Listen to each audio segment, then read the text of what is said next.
안녕하세요. 지적 탐구를 위한 깊이 있는 지식 채널입니다. 혹시 지금 이 순간 여러분은 우리가 발딛고 서 있는 이 나라가 절대로 무너지지 않을 것이라고 확신하고 계신가요?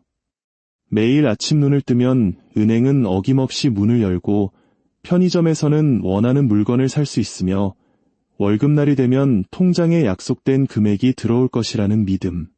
그것은 우리의 일상을 지탱하는 견고한 기둥처럼 느껴집니다. 하지만 역사는 우리에게 놀라운 사실 하나를 알려줍니다. 역사 속으로 사라진 수많은 국가들 역시 붕괴 바로 전날까지 그곳의 시민들은 우리와 똑같은 생각을 했다는 것입니다. 우리에게도 그런 기억이 있습니다. 1997년 11월 21일 대한민국이 국제통화기금 즉 IMF에 구제금융을 신청하기 바로 전날을 기억하십니까? 대부분의 국민들에게 그날은 그저 평범한 목요일이었습니다. 국가의 붕괴는 영화 속 장면처럼 갑작스러운 폭발이 일어나거나 군대가 거리를 점령하는 방식으로 오지 않습니다. 훨씬 더 조용히, 그러나 훨씬 더 무섭게 우리의 삶 속으로 스며듭니다. 오늘 우리가 함께 파헤쳐볼 이야기는 바로 이것입니다. 한 국가가 소리 없이 무너질 때 우리 삶에서 가장 먼저 사라지는 것은 정확히 무엇인가? 그리고 왜 대다수의 사람들은 그 마지막 순간까지도 그 징후를 알아차리지 못하는가? 이 질문에 대한 답을 찾는 여정은 여러분이 뉴스를 보는 관점을 완전히 바꾸어 놓을 것입니다. 국가 부채가 사상 최대라는 뉴스, 금융시장이 불안하다는 보도들. 이런 것들이 더 이상 경제 전문가들만의 이야기가 아님을 깨닫게 되실 겁니다. 이것은 바로 당신의 월급, 당신의 저축, 그리고 당신의 노후와 직결된 생존의 문제입니다. 국가라는 시스템은 겉보기엔 매우 견고해 보입니다.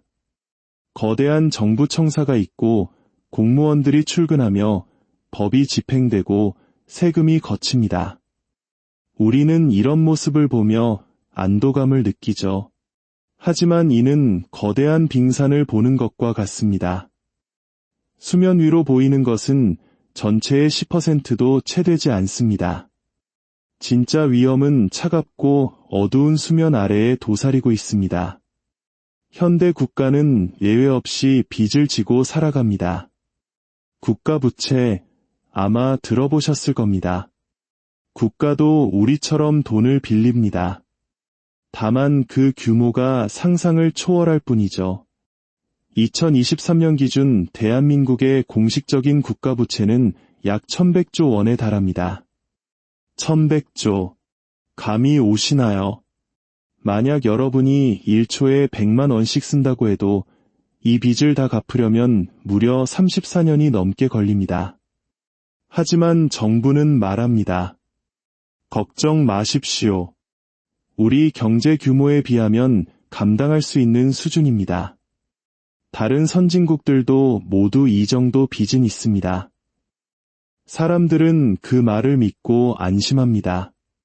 하지만 여기에는 교묘한 함정이 숨어 있습니다. 이 숫자는 오직 중앙정부의 빚만을 계산한 것입니다. 지방정부의 빚, 수많은 공기업의 빚, 각종 공공기관의 빚은 모두 빠져 있습니다. 더 심각한 것은 숨겨진 빚입니다. 미래 세대가 반드시 갚아야 할 공무원 연금, 군인 연금, 그리고 국민연금 충당 부채. 이 모든 것을 합치면 그 규모는 무려 3천조 원을 넘어설 것이라는 추정도 있습니다. 이것이 무엇을 의미하는지 아시겠습니까? 갓 태어난 아기부터 노인까지 우리 국민 한 명당 이미 6천만 원에 가까운 빚을 지고 있다는 뜻입니다. 쌓인 가족이라면 우리 가족의 이름으로 이미 2억 4천만 원의 빚이 있는 셈입니다. 그렇다면 국가는 이 천문학적인 빚을 어떻게 갚을까요? 방법은 크게 세 가지뿐입니다. 첫째, 세금을 더 많이 걷습니다. 둘째, 돈을 더 많이 찍어냅니다. 셋째, 새로운 빚을 내어 이전 빚을 막습니다. 이 세 가지 방법의 공통점이 무엇인지 아십니까? 바로 그 부담이 결국 국민의 주머니에서 나온다는 것입니다. 세금을 올리면 당장 여러분의 월급 명세서에 찍히는 실수령액이 줄어듭니다. 소득세, 부가가치세, 재산세, 온갖 명목의 세금이 슬금슬금 오릅니다. 담배값, 술값, 주차요금 인상, 이 모든 것이 결국 세금과 연결되어 있습니다. 돈을 더 찍어내는 소위 양적 완화는 더 교묘합니다. 이는 인플레이션이라는 보이지 않는 세금을 통해 우리의 자산을 훔쳐갑니다. 여러분이 가진 돈의 가치가 하락하는 것입니다. 예전에 10,000원으로 살 수 있던 짜장면 2그릇을 이제 1그릇밖에 못 산다면 여러분의 저축은 사실상 아무것도 하지 않았음에도 불구하고 그 가치가 반토막난 것입니다. 월급은 그대로인데 물가만 오르는 것은 실질적인 임금 삭감과 같습니다. 마지막으로 빚으로 빚을 갚는 것은 우리에게 익숙한 카드 돌려막기와 똑같습니다. 당장의 위기는 넘길 수 있지만 빚은 복리라는 괴물을 먹고 무섭게 불어납니다. 그리고 언젠가 더 이상 빚을 갚을 수 없는 순간이 찾아옵니다. 그때가 되면 어떻게 될까요? 바로 여기서 모든 비극이 시작됩니다. 국가가 더 이상 빚을 감당할 수 없다고 시장이 판단하는 순간 가장 먼저 무너지는 것은 바로 신뢰입니다. 돈에 대한 신뢰, 정부에 대한 신뢰, 시스템에 대한 신뢰가 한순간에 증발해버리는 것입니다. 그리고 이 신뢰가 무너지는 순간 국가를 지탱하던 모든 것이 연쇄적으로 붕괴하기 시작합니다. 여기서 핵심은 이것입니다. 국가는 빚이 너무 많아서 망하는 게 아닙니다. 사람들이 그 빚을 더 이상 감당할 수 없을 것이라고 믿기 시작할 때 망하는 것입니다. 믿음이 사라지면 지폐는 그냥 종이 조각이 되고 정부의 약속은 휴지 조각이 되며 모든 시스템은 작동을 멈춥니다. 이 신뢰가 얼마나 허약한 기반 위에 서 있는지 이해하려면 현대 금융 시스템의 비밀을 알아야 합니다. 여러분이 은행에 1,000,000원을 예금하면 은행은 그 돈을 금고에 고스란히 보관할까요? 천만에요. 은행은 법적으로 정해진 일부 금액, 즉 지급준 비금만 남겨두고 나머지 돈은 모두 다른 사람에게 대출해줍니다. 이 돈은 또 다른 은행으로 흘러들어가고 그 은행 역시 일부만 남기고 또 대출을 해줍니다. 이렇게 최초의 1,000,000원은 시스템 안에서 수억 원으로 불어납니다. 이 마법 같은 시스템은 단 하나의 전제 위에서만 작동합니다. 바로 모든 사람이 동시에 돈을 찾으러 오지 않는다는 믿음입니다. 만약 어느 날 은행이 위험하다는 소문이 돌고 모든 사람이 한꺼번에 자기 돈을 인출하려 한다면 어떻게 될까요? 은행은 실제 그 돈을 가지고 있지 않기 때문에 줄 수가 없습니다. 이것이 바로 뱅크런입니다. 1997년 외환위기가 닥쳤을 때 종합금융회사들 앞에서 벌어졌던 일이 바로 이것입니다. 길게 늘어선 예금주들의 불안한 눈빛과 절규. 뱅크런은 시작되면 멈출 수 없는 전염병과 같습니다. 한 사람이 돈을 찾으면 그 모습을 본 다른 사람이 불안해져서 돈을 찾고 연쇄 반응이 일어나 시스템 전체를 마비시킵니다. 그렇다면 이런 끔찍한 상황이 오기 전에 우리는 어떤 징조를 포착할 수 있을까요? 네, 있습니다. 그리고 그 징조들은 이미 우리 주변 곳곳에서 나타나고 있습니다. 첫 번째 징조는 국채금리의 급등입니다. 국채는 정부가 발행하는 채권, 즉 정부의 빈문서입니다. 국채금리가 오른다는 것은 정부에게 돈을 빌려주는 사람들이 더 높은 이자를 요구한다는 뜻입니다. 왜일까요? 정부가 돈을 떼먹을 위험이 커졌다고 판단하기 때문입니다. 최근 몇 년간 세계에서 가장 안전하다는 미국 국채 금리마저 요동치며 전 세계 금융시장을 불안하게 만들었습니다. 이는 세계 최고의 우량 기업인 애플이나 삼성전자의 신용등급이 흔들리는 것과 같은 충격적인 신호입니다. 두 번째 징조는 환율의 급격한 변동입니다. 달러 대비 원화 환율이 1,300원을 넘어 1,400원, 1,500원을 향해 치솟는다는 뉴스를 보셨을 겁니다. 이는 우리 돈, 원화의 가치가 급격히 떨어지고 있다는 뜻입니다. 우리나라는 에너지와 식량의 대부분을 수입에 의존합니다. 환율이 오르면 당장 주유소 기름값이 오르고 밀가루값이 올라 빵과라면 가격이 오릅니다. 여러분의 월급은 그대로인데 구매할 수 있는 물건의 양은 계속 줄어드는 것입니다. 세 번째 징조는 부동산 시장의 붕괴입니다. 많은 한국인들에게 부동산은 불패 신화였습니다. 하지만 일본의 잃어버린 30년과 2008년 미국 서브프라임 모기지 사태는 그 신화가 얼마나 위험한 착각인지 보여주었습니다. 지금 대한민국의 가계부채는 약 1900조 원에 육박합니다. 그 대부분이 부동산을 담보로 한 대출입니다. 소위 영끌을 통해 내 집 마련의 꿈을 이룬 수많은 사람들이 있습니다. 만약 부동산 가격이 하락하기 시작하면 어떻게 될까요? 집값은 떨어지는데 갚아야 할 빚은 그대로입니다. 수많은 사람들이 빚더미에 앉게 되고 대출을 갚지 못하는 사람들이 늘어나면 은행이 부실해지며 이는 곧바로 제2의 금융위기로 이어질 수 있습니다. 네 번째 징조는 기업들의 연쇄 부도입니다. 경제가 어려워지면 빚이 많은 기업부터 무너지기 시작합니다. 한 기업이 무너지면 그 기업에 납품하던 하청업체들이 돈을 받지 못해 함께 무너지고 그곳에서 일하던 직원들은 일자리를 잃습니다. 이런 충격이 연쇄적으로 발생하면 경제 전반이 마비 상태에 빠집니다. 이 모든 징조들이 동시다발적으로 나타날 때 시스템은 감당할 수 없는 압력을 받게 됩니다.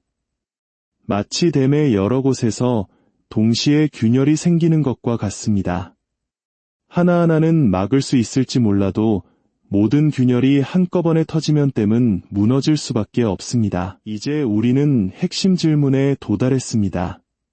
국가가 무너질 때 가장 먼저 사라지는 것은 무엇인가? 정답은 바로 선택권입니다. 당신이 내일을 계획하고 미래를 선택할 수 있는 자유가 가장 먼저 사라집니다. 화폐 가치가 휴지 조각이 되면 당신은 더 이상 물건을 살 수 없게 됩니다.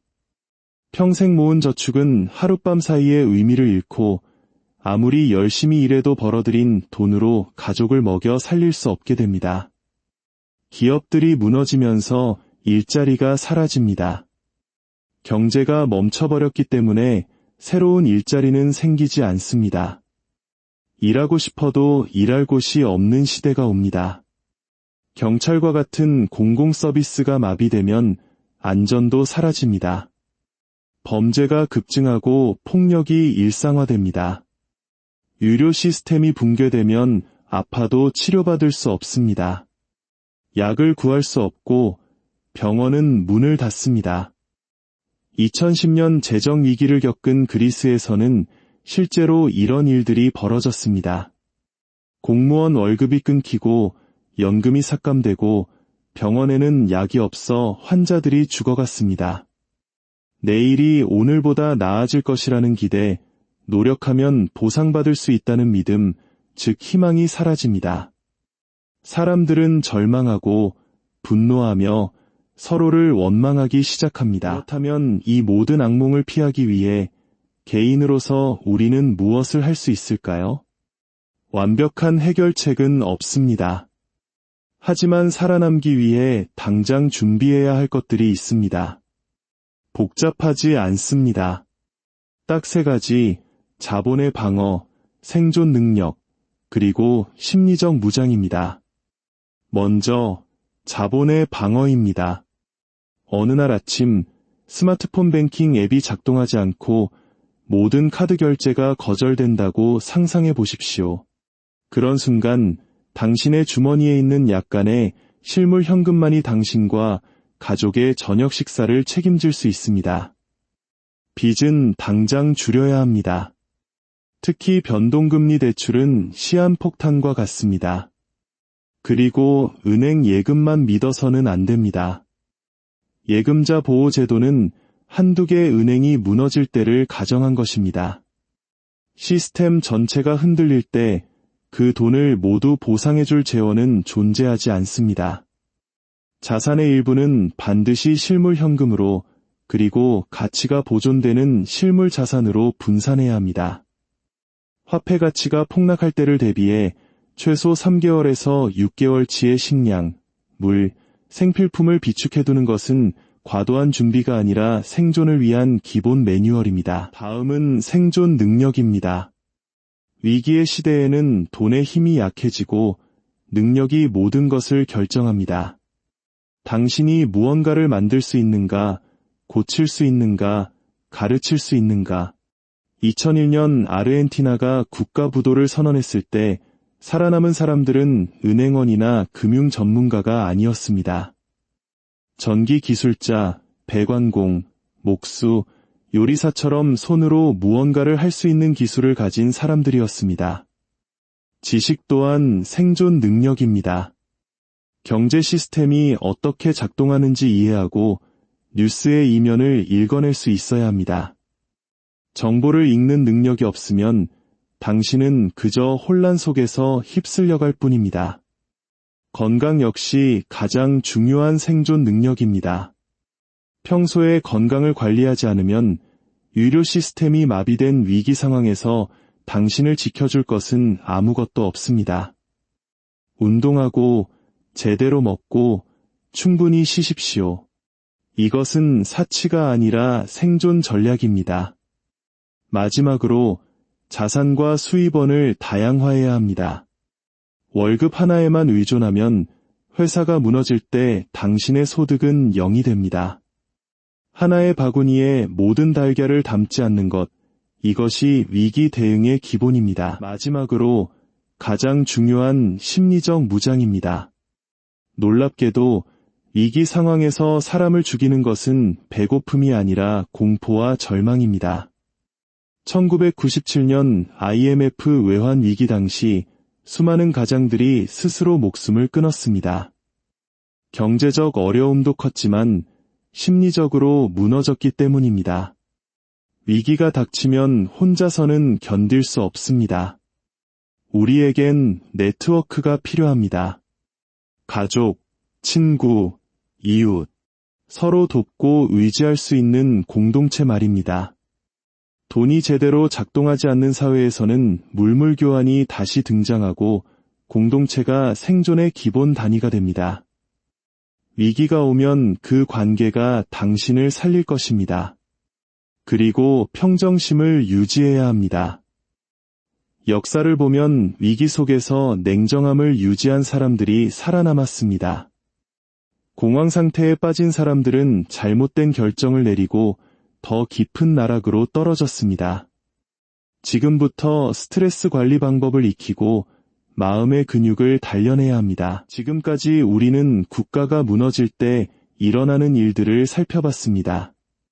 무서운 이야기였지만 이것은 현실을 직시하자는 의미입니다. 역사는 반복됩니다. 영원한 제국은 없었습니다. 우리가 사는 이 시스템 또한 언젠가는 끝을 맞이할 수 있습니다. 하지만 동시에 기억해야 합니다. 위기는 곧 기회입니다. 낡은 시스템이 무너지면 새로운 시스템이 그 자리를 채웁니다. 준비된 사람들은 위기 속에서 살아남을 뿐만 아니라 새로운 시대의 주역이 될 수 있습니다. 중요한 것은 눈을 뜨고 세상을 바라보는 것입니다. 대부분의 사람들은 위기가 모든 것을 휩쓴 뒤에야 깨닫습니다. 하지만 그때는 이미 늦습니다. 지금 이 순간 여러분은 선택의 기로에 서 있습니다. 이야기를 듣고도 아무 일 없다는 듯 일상으로 돌아갈 수도 있습니다. 혹은 지금부터라도 조금씩 준비를 시작할 수 있습니다. 빚을 줄이고 새로운 기술을 배우고 소중한 사람들과의 관계를 다지는 작은 노력들이 모여 거대한 차이를 만들 것입니다. 기억하십시오. 국가가 무너질 때 가장 먼저 사라지는 것은 선택권이지만 지금 당신에게는 아직 선택권이 있습니다. 그 선택권을 어떻게 사용할지는 오롯이 당신에게 달려 있습니다. 오늘 이 이야기가 여러분의 미래를 지키는 작은 등불이 되기를 바랍니다.